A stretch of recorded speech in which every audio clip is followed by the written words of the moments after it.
Hi everybody, it's Ian Wright here, and I just wanted to say a couple of words and maybe introduce a little contemplation about Summer Solstice. So, Summer Solstice, the longest day, which actually also has the longest twilight in the Northern Hemisphere, June the 21st. And it's a time that's been celebrated in all different religions, obviously, especially the pagan religions, where it was highly celebrated and the most important day of the year.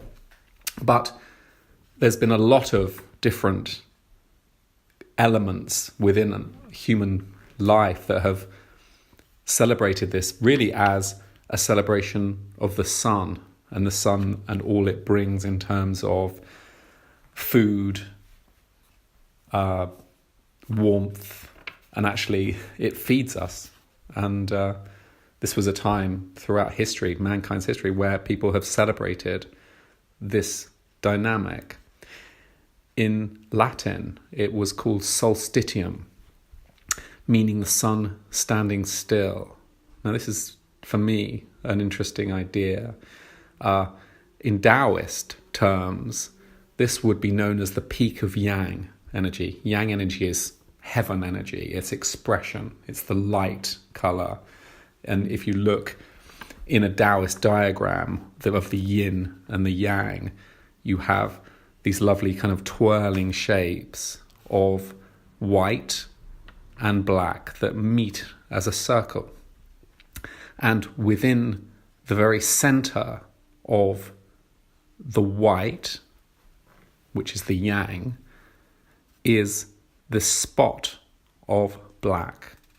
So when you reach the peak of yang expression energy, therein lies the initiation of yin, of stillness. So I'm always interested in exploring this idea of the dynamics of stillness, which I've written a book about, and you can check the Dynamics of Stillness website for more information on that.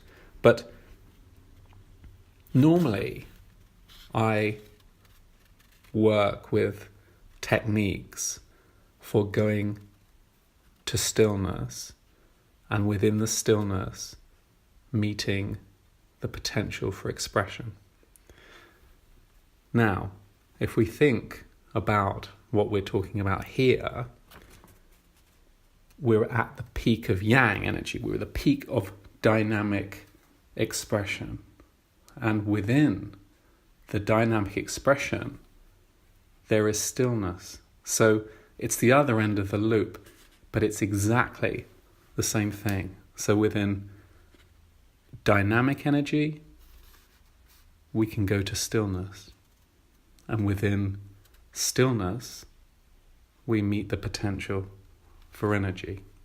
So I think this is a time for pause before we enter a new cycle, and a time for balance, and a time to enjoy the long hours of light.